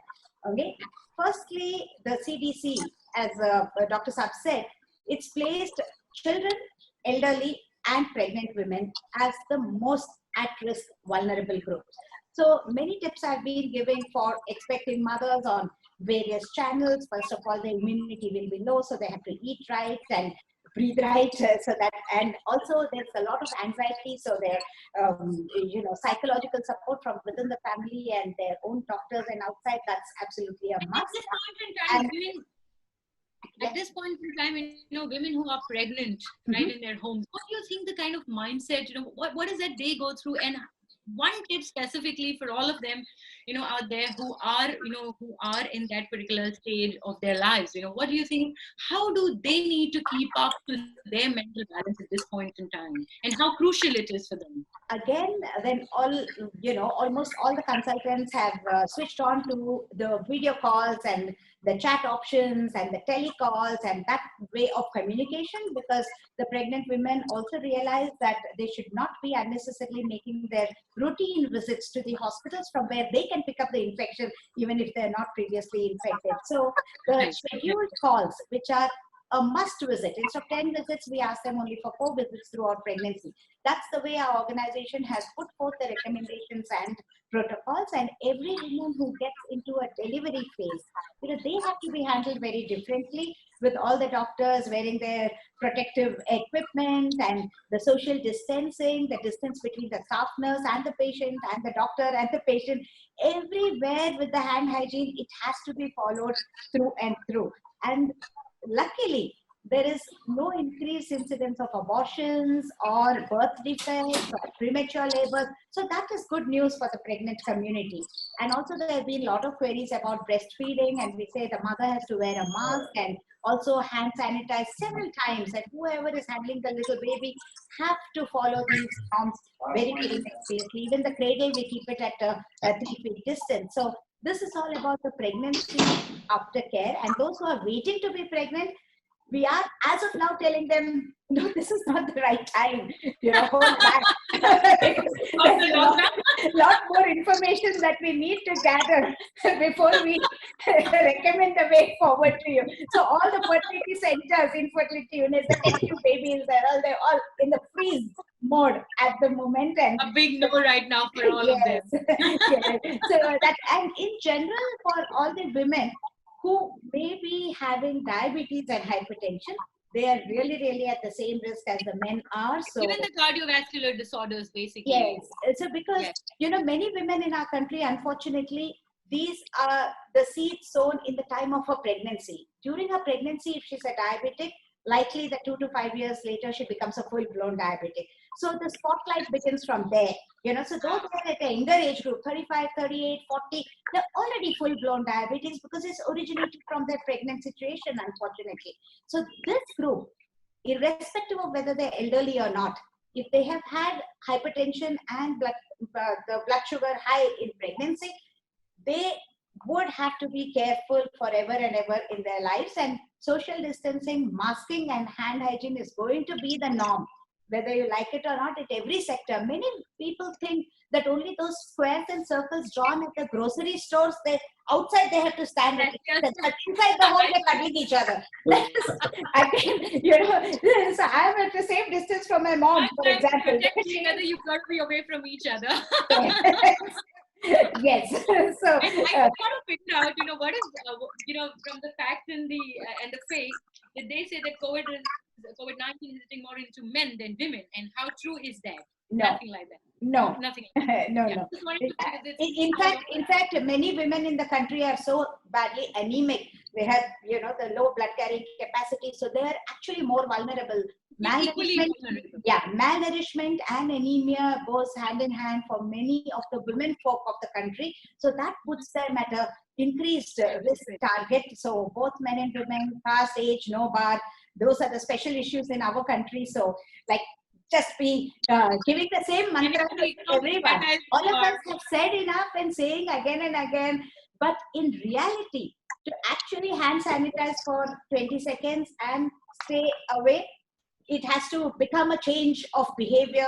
It'll take a little while, but it'll happen, and it has to stay on for many, many months and years. Yeah. And as you said, caste, creed, no bar, gender, no bar, wherein even the economic strata is no bar. It could be To the poor who are vulnerable. Thank you, Hema. Thank you so much. And with that, Nisha, I like that smile that is there on your face. And let me ask you, we've been speaking about the personal touch, the learning impact that has on the personal touch will be kind of lost. So how do you really think is going to affect the focus and concentration on studies particularly? And for you, what is your goal after this entire lockdown? That one particular thing that you're going to, kind of take it from here and implement into your way of education, your industry. Well, to begin with, I'm quite an optimistic person. So I believe that, like what Ashmit said, that, it's going to end, or probably there's a lot of sadness around the fact that I'm not sure whether things will shape up or not. Things have always shaped up. Things have always evolved. And I think we are fortunate to be going through this bad, unfortunate time to see how humanity will evolve out of this, and especially more interesting because it's all around the world. So we're not alone in this. So there's such innovative ways, like even, being in small towns or big towns or whatever, ultimately we all of us have to reach out to students or to our patients or to our parents and the community at large. And we all figuring out ways. So where the panic was in the first 2-3 days, things have now begin to settle down completely. So we will get used to it. I know it's not going to be the normal self, what it was, but life evolves. So what I feel is that this lockdown is going to end one day, very soon. Like we had so many, folios and all of that coming in, and finally we've overcome that. We've overcome this also. The wait is only till we find a vaccination, and then of course things will start moving down. So it's a period where it's come to a little pause, or I would say it's slowed down a little bit, but a lot of things are geared up. So like if I specifically talk about introspect a lot, personally or professionally, be it survival or be it revival. Sorry, come again? I said we have been able to introspect a lot, be it survival or be it revival. Absolutely, absolutely. And you see, I would say that teacher community is quite stressed because they work a lot with children. Handling one child, you can see how parents are going crazy. And we handle 20, 30, 40, and in so many schools, 50 children at one go, and you expect the teacher to do miracles in days, and miracles don't happen with this. So now, teaching community, at least with my teachers, we've given them a relaxed time. They also happily sitting down and doing the curriculum and, re-looking at everything that they need to teach, because they are not stressed in their heads. They have enough time. They're willingly doing it. Everybody wants to get back to work. So I think there's a lot of positive things also happening. Look at me. I attended the session in Bangkok just about 2-3 months ago, and I didn't get a chance to meet Rajat or Hema. I just heard them and I walked out. Now here we are sitting for 2 hours and talking to each other. I know it's virtual, and I don't like this where you can't touch and feel a person. So yes, of course, I'm a very I need that touch. Maybe being a teacher or you're more kinesthetic as a person. More kinesthetic as a person. That communicates a lot to the kid, and more than words. So we are relying more on our words now. And like teachers sitting down in front of a virtual screen and trying to be very normal, it's very okay for actors. We're not actors.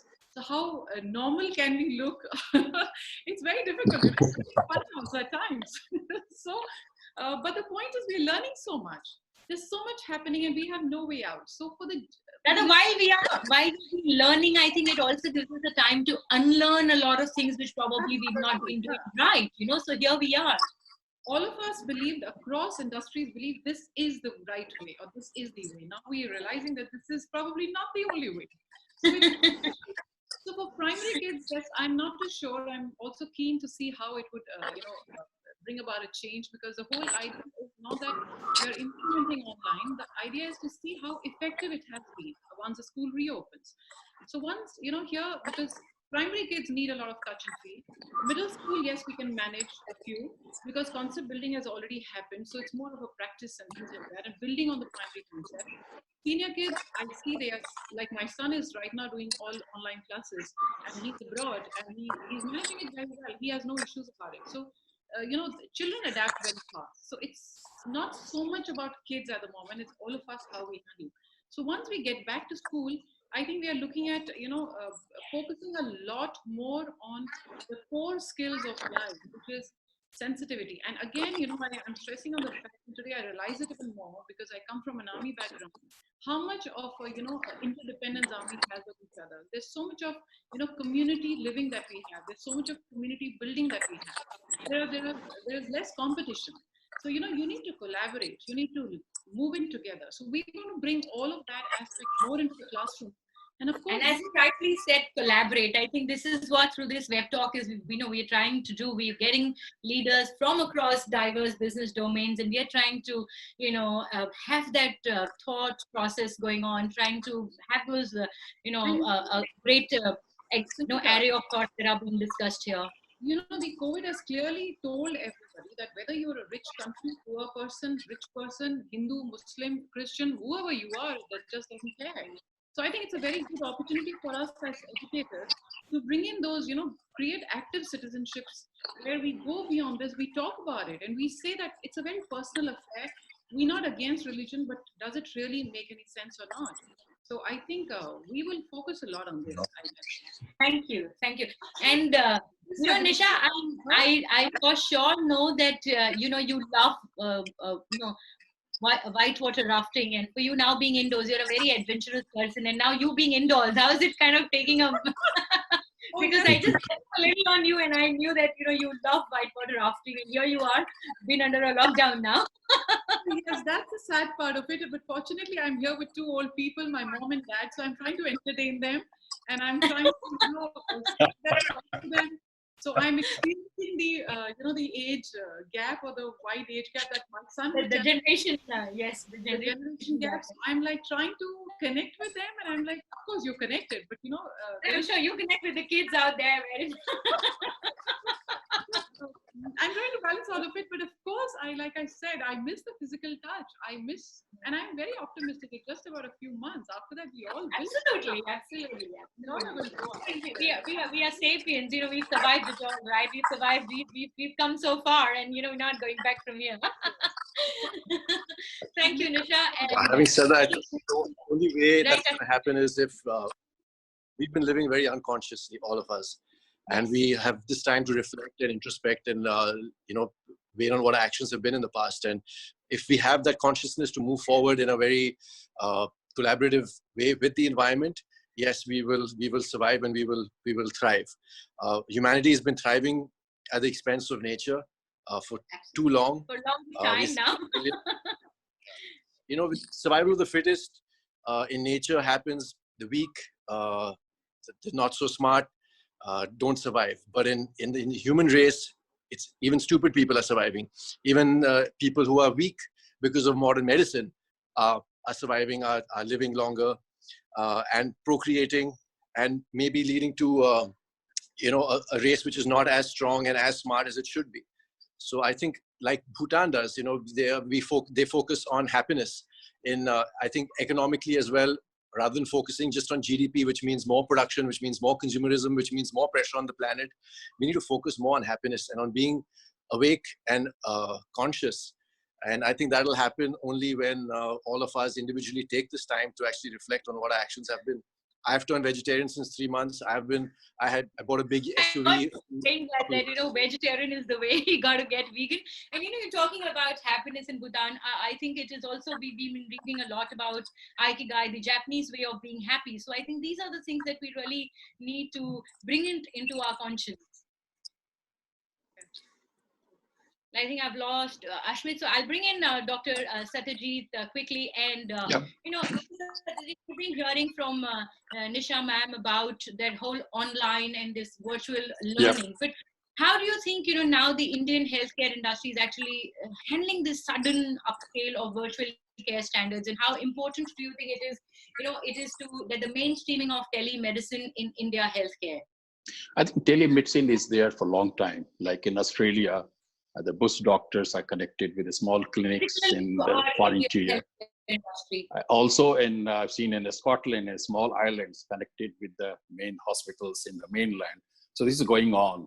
Like there's radiology reporting from America coming to Bangalore, and they're reporting on the CT scan, MRI, X-rays, and going back. So this is there, but it's not been given importance in day-to-day life, day-to-day practice. But today, when we are having video tele chat on the courtesy of AsiaOne, it convinced me that we can do a lot by the telecommunications.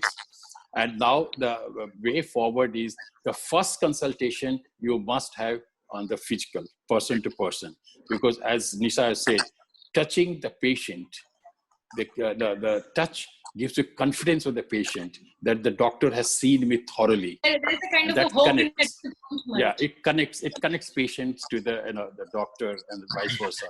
So that's the first. But follow-up patients now, I think this COVID will teach that we can have tele consultation.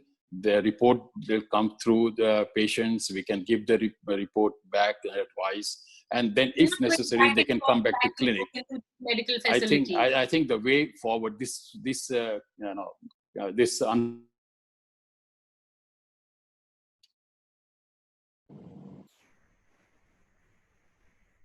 call from the patient. I'm giving them prescriptions on WhatsApp. We are getting picture of the reports on the WhatsApp and advising them. Now I note down the numbers of the patients who want to talk to my specialist doctors, and I forewarn doctors that this call will coming to you. So 2 hours in the day, and every doctor allotted, and they talk to my patients. So that's the way come forward, so that there's no crowding in the hospital.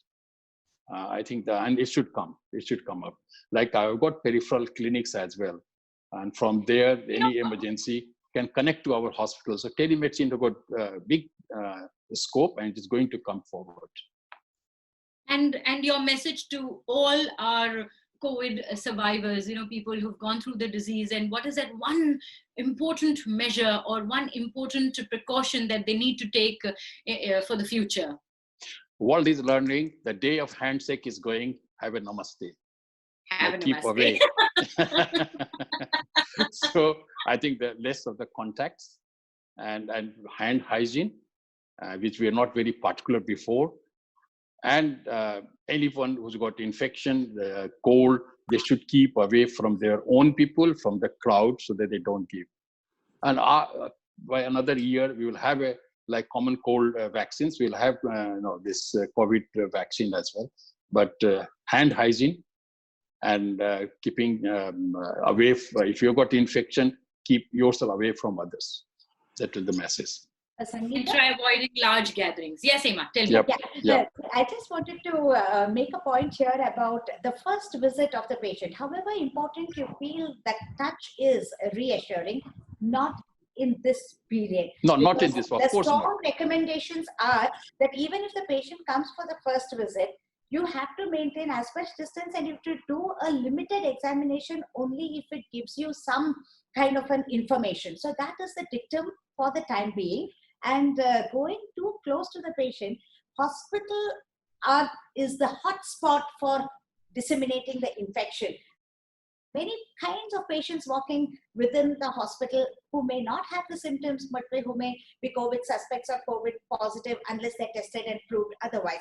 So we are very wary of even the child's heartbeats. We just hook them on the machine and see from a distance.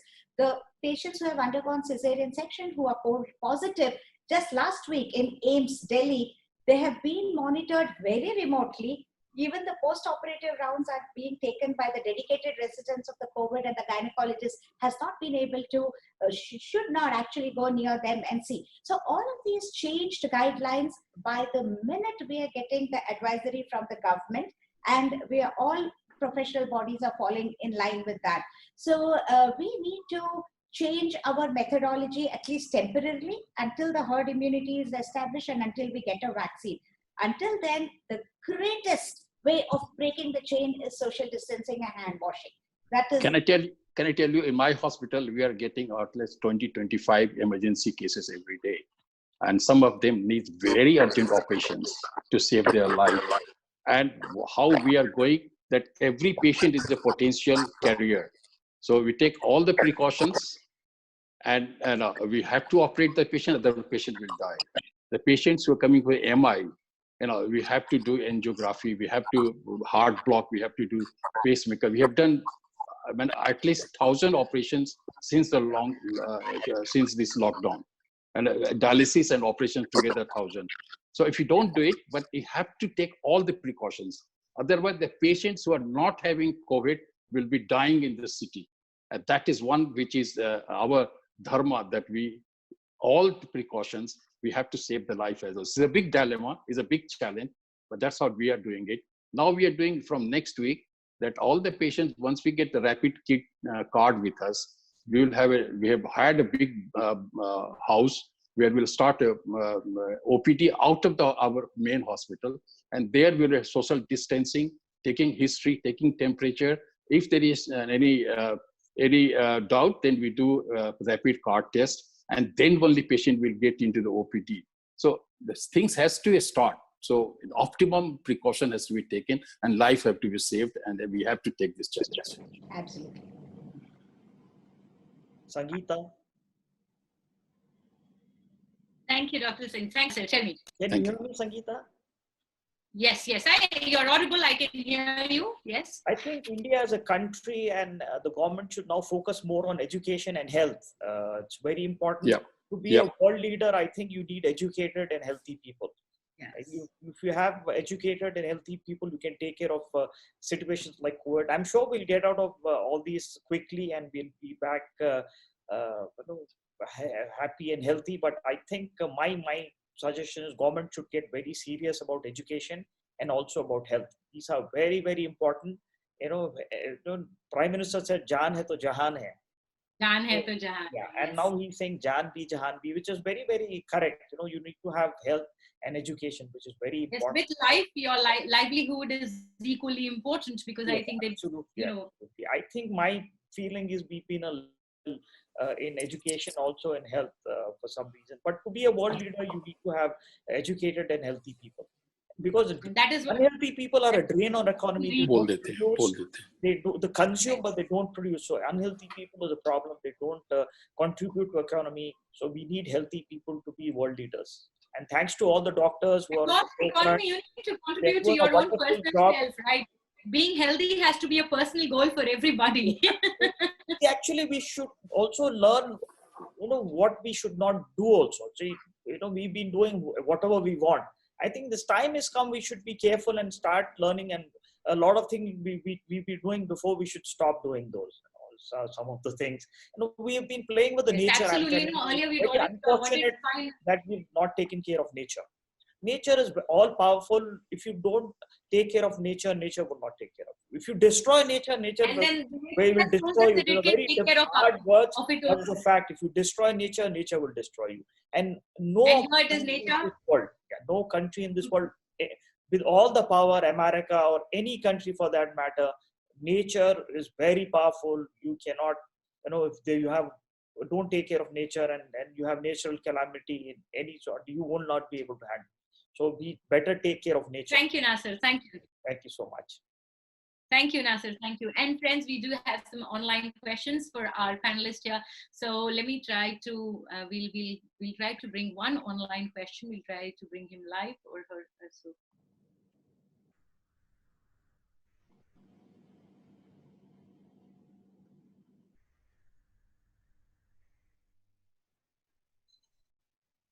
So while they're trying to connect with that, Nisha, there is a question.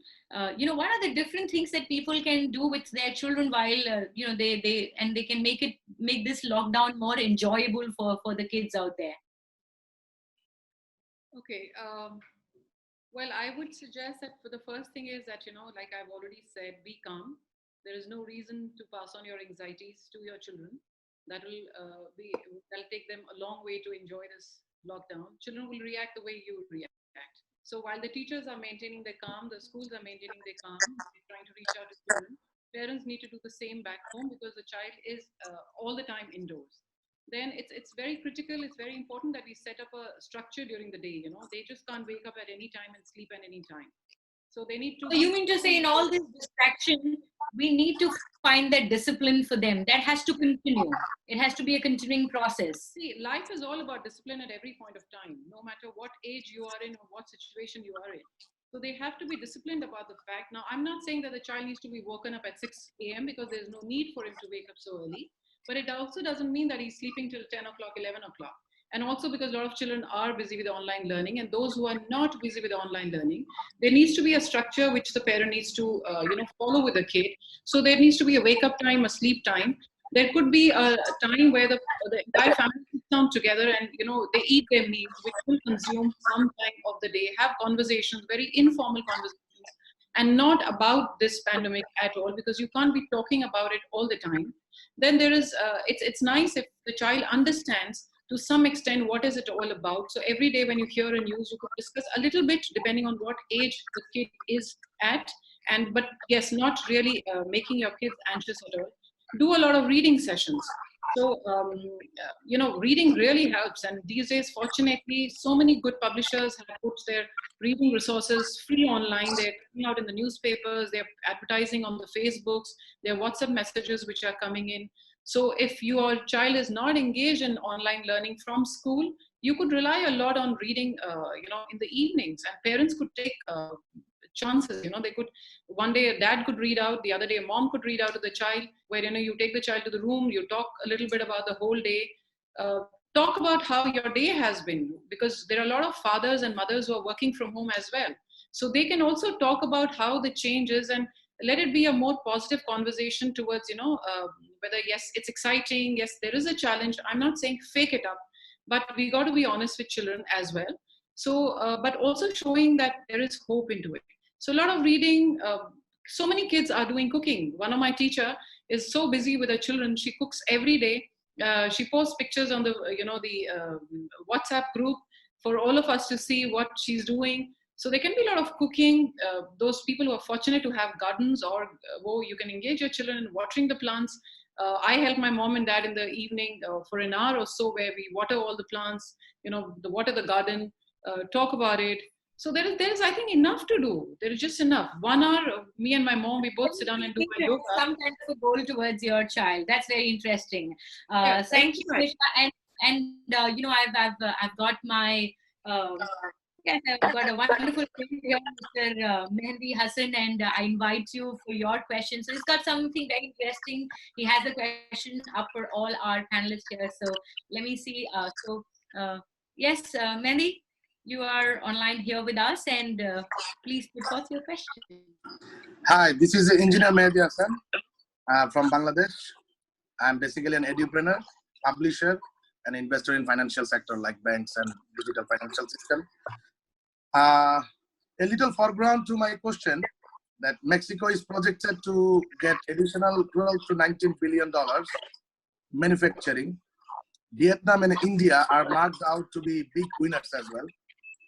And recently, Japan has decided to pull out of China approximately like $2.2 billion. So big global changes are coming, and the pandemic has forced every country to rethink its global manufacturing strategy. Automation and robotic industries are going to be winners. As manufacturer wants to shift their production to home turf and with countries that can offer cheaper labor. So my question is to Nasir Ali Khan. Yes. What policies should be adopted to attract those manufacturing contracts? From the government point of view, I think I can speak specifically to India. India is already a manufacturing hub. As you know, we manufacture almost everything, all the products, but we don't export so much. Compared to China, we're very small in export. China is a very large exporter, and we also depend on China for import. But now, like I was saying earlier, we need to start getting self-sufficient and self-reliant. For that, the government can be a partner in providing subsidized land for the people who would like to develop a large industrial township, which are there in various parts in Taiwan and in China. So it's easy for somebody to get into manufacturing quickly, because if somebody has to take a land, take permissions, develop, it takes a long time. These are long drawn processes in India. That's the big problem actually what we face in India, because now if the government can come in and set up industrial townships and be ready with the infrastructure, then manufacturing can start very quickly, and also which India can become a global supplier. I think Bangladesh is also a good country and a country which is doing a lot of export in garments. So I think China also exports a lot of garments, but now people are a little reluctant to import from China for political and other reasons also, like legal reasons. But people want to move out. Like you said, Japan has $2.2 billion now incentive to move out of. I think slowly other countries will follow. I'm sure even US and India and all these countries will follow. We don't have many Indian companies manufacturing in China, but we do import a lot of China. So I think similarly, Bangladesh can also give some incentive for companies to move out of China. But more than moving out, but I don't know how many Bangladeshi companies are there in China. But more than moving out, Bangladesh also should give good infrastructure and permissions. Actually, permissions are very, very important to start a business in India. You need a lot of permissions, a lot of. So they have to reduce those. I think that will help. And the world will be different. I'm sure every country will start manufacturing a lot of products on their own.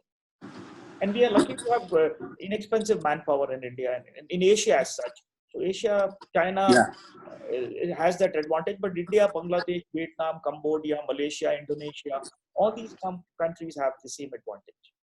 So I think things will be different, and it will be good also to countries to manufacture, generate a lot of employment for the local population. I hope I clarify your... Yes. I hope, Mehndi, your question was well addressed by Nasir. So thank you so much for joining us here. And yes, my last question, I can see a lot of questions popping up here, but Mr. Shukal, I'm going to be taking you. I have another question. Okay. To Nisha Bhakar. That is from as a publisher, my first question was international, for international business peoples. The second question is for the publishing industry and the schools that are engaged in the education-based business. In Bangladesh, we represent ISD, International School of Dhaka, and also Delhi Public School we done in Bangladesh.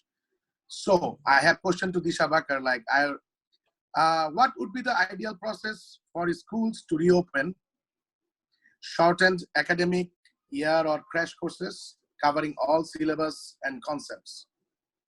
Especially Nisha Bhakar just said about the process that school should follow in this situation, COVID-19 situation. And I think there are going to be something which will take place, like it will set down in the normal practice, like 40% or 30% of our regular days will be in the coming future will be online teaching and very much non-pressurized system of covering the syllabus from home and school as well. So I would like to ask Nisha Bhakar to focus on that point.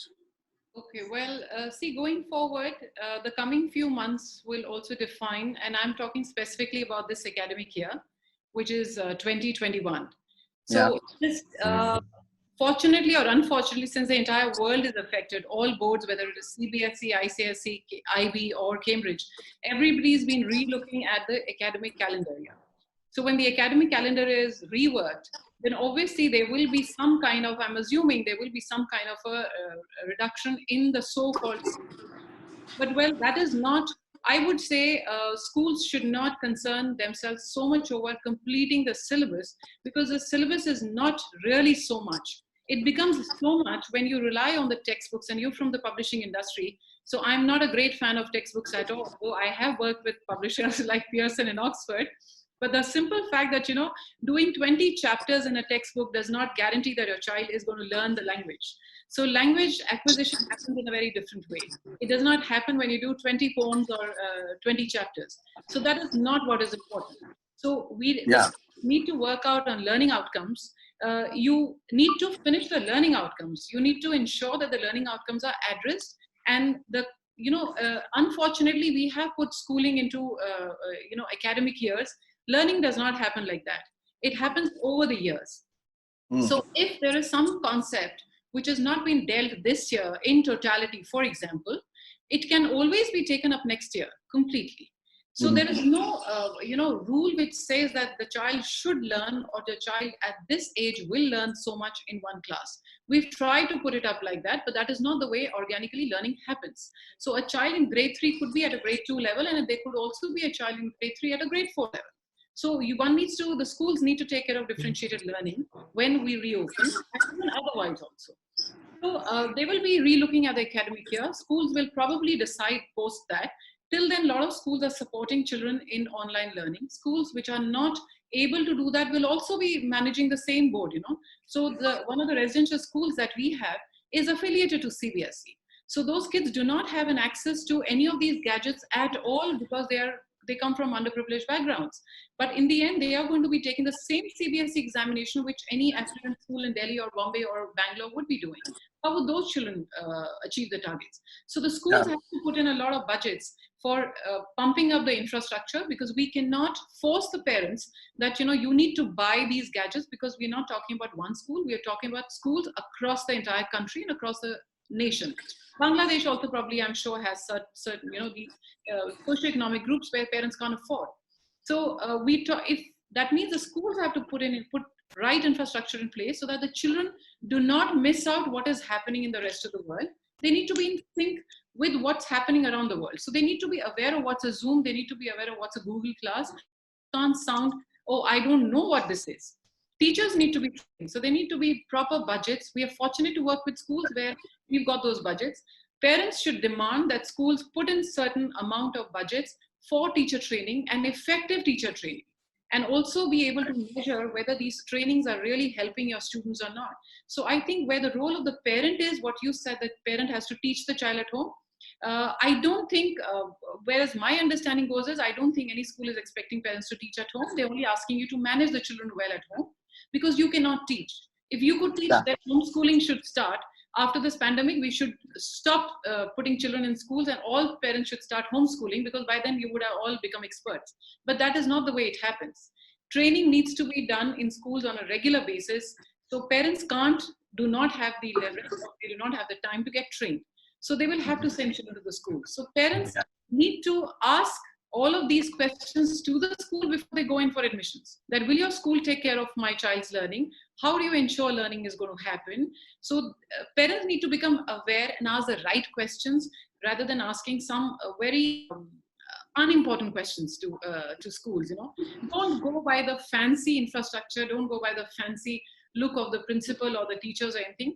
There is some great work happening in not so fancy schools. So look at what is happening inside the classrooms.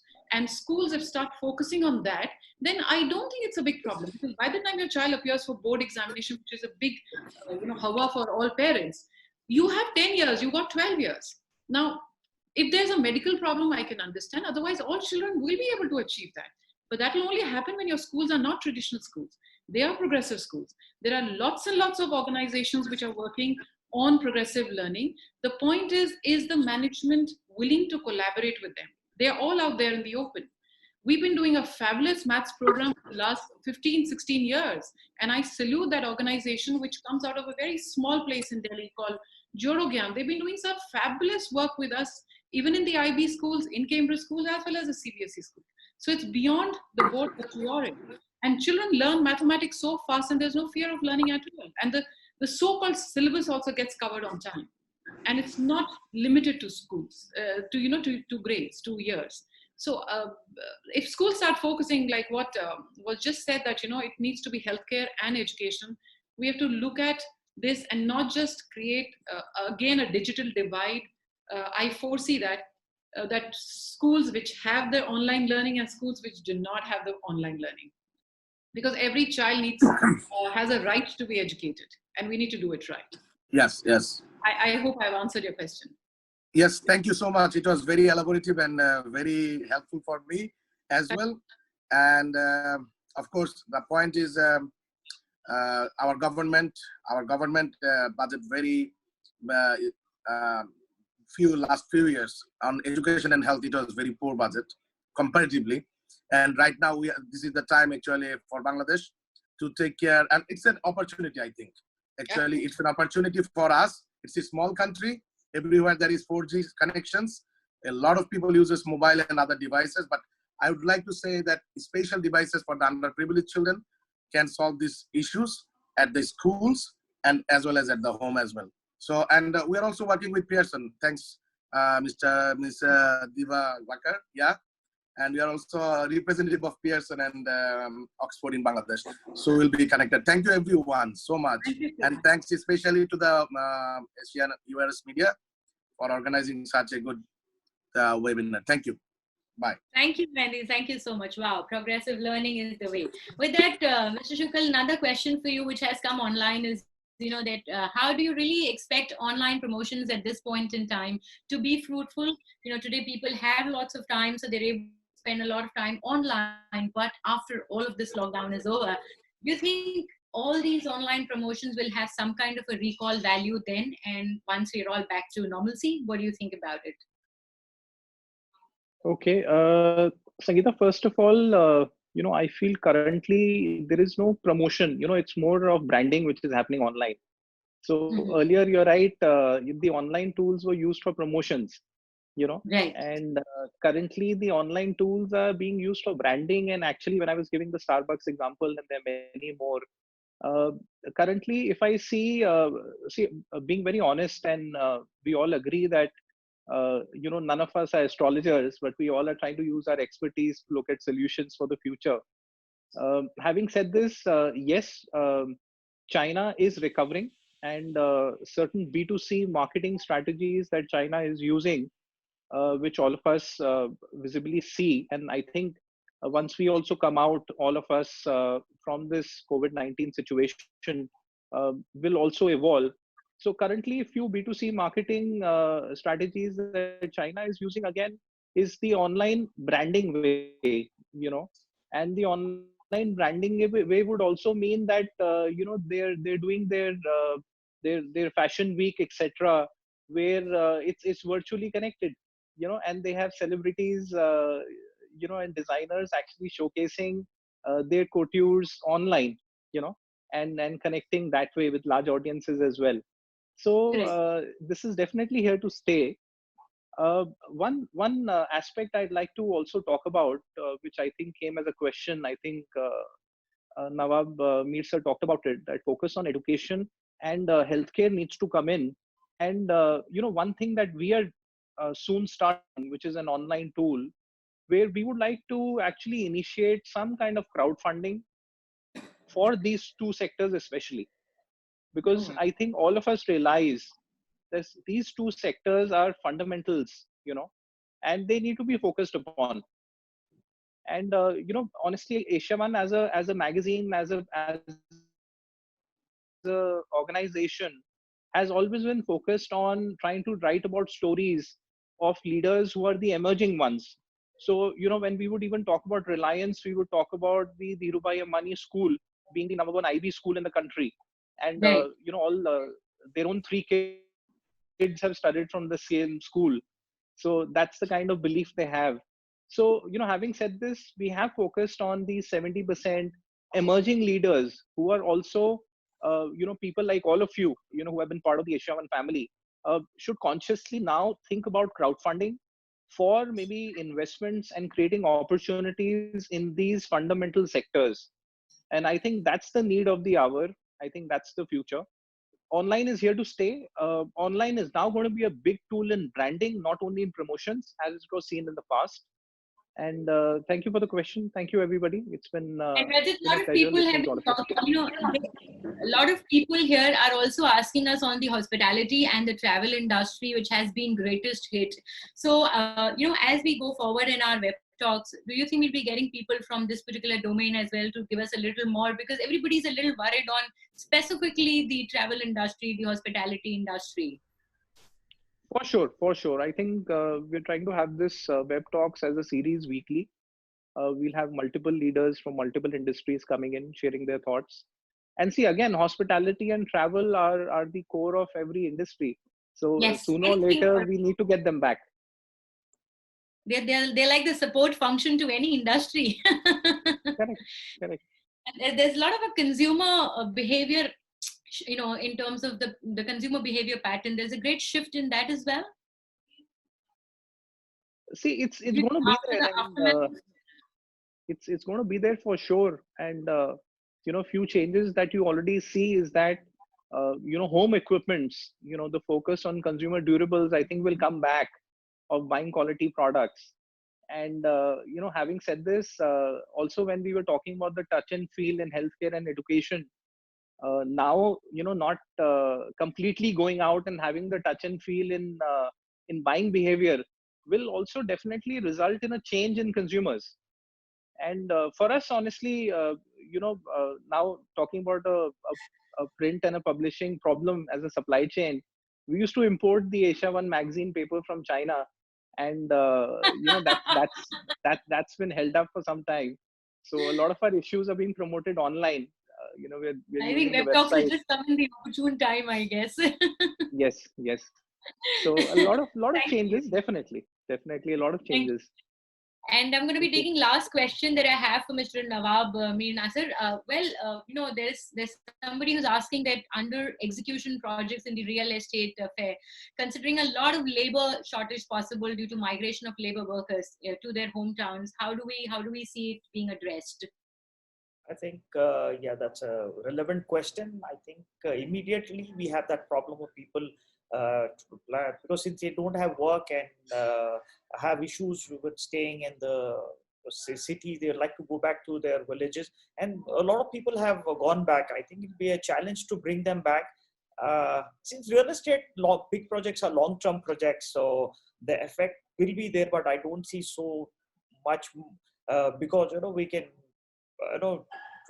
and some of us use a lot of automation also, and I think labor is an issue, and I think now we have to get into something like in future dry construction, which is a prefabricated kind of a thing, which use a lot of less water, not just because of COVID, but I think in the future the water, and the second largest used natural product apart after oil is sand. Sand is a big problem, is a big issue.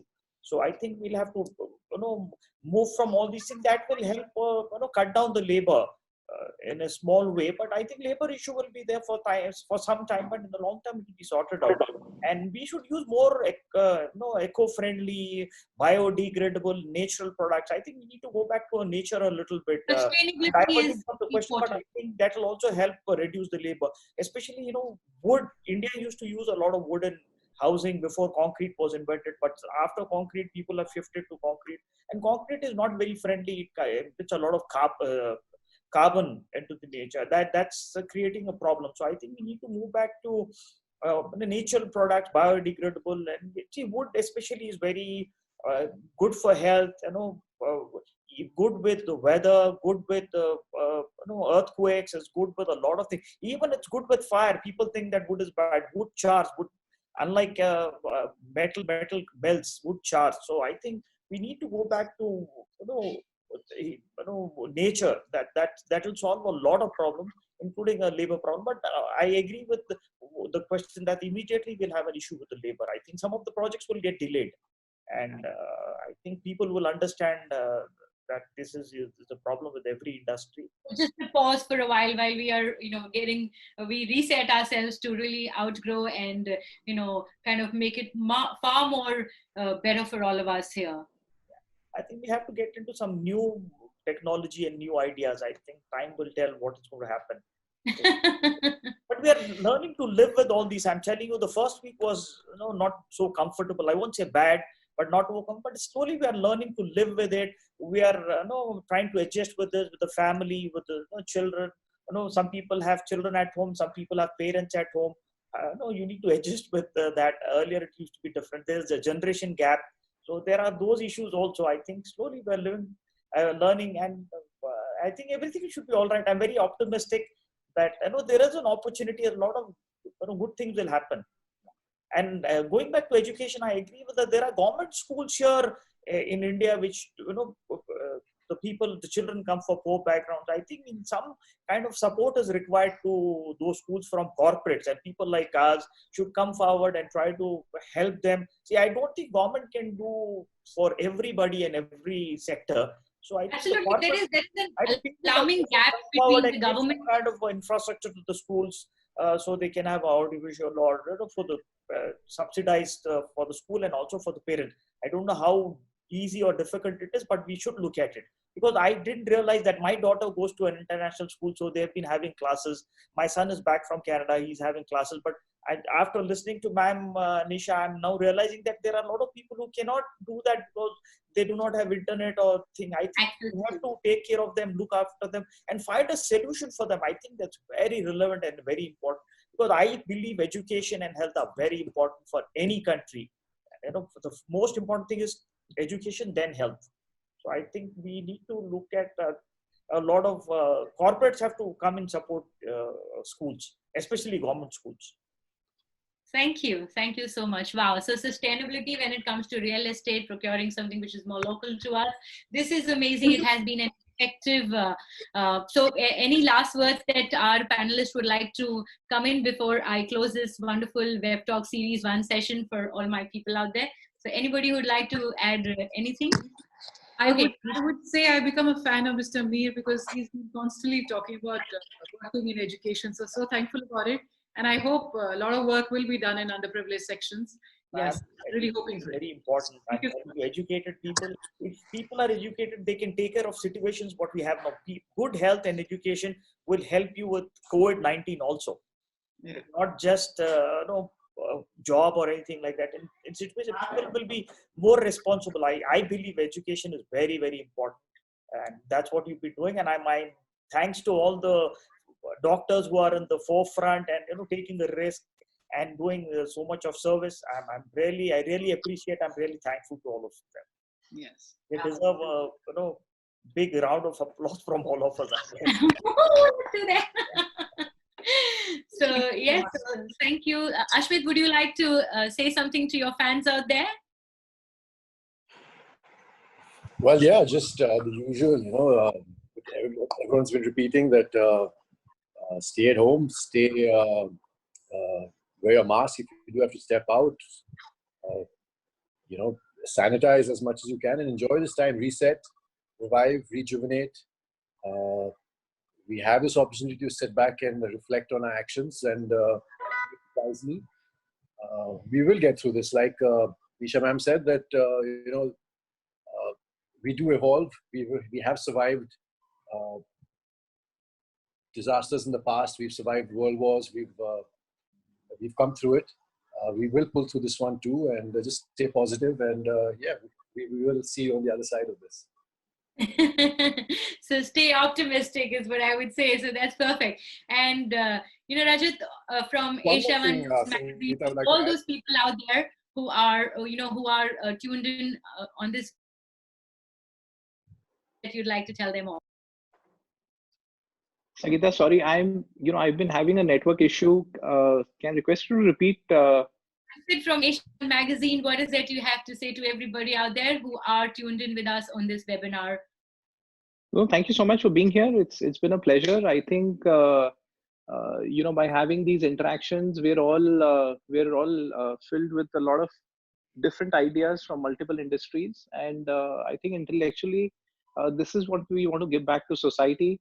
Is these journeys that all of us have taken in different areas, different industries, if we can help out each other.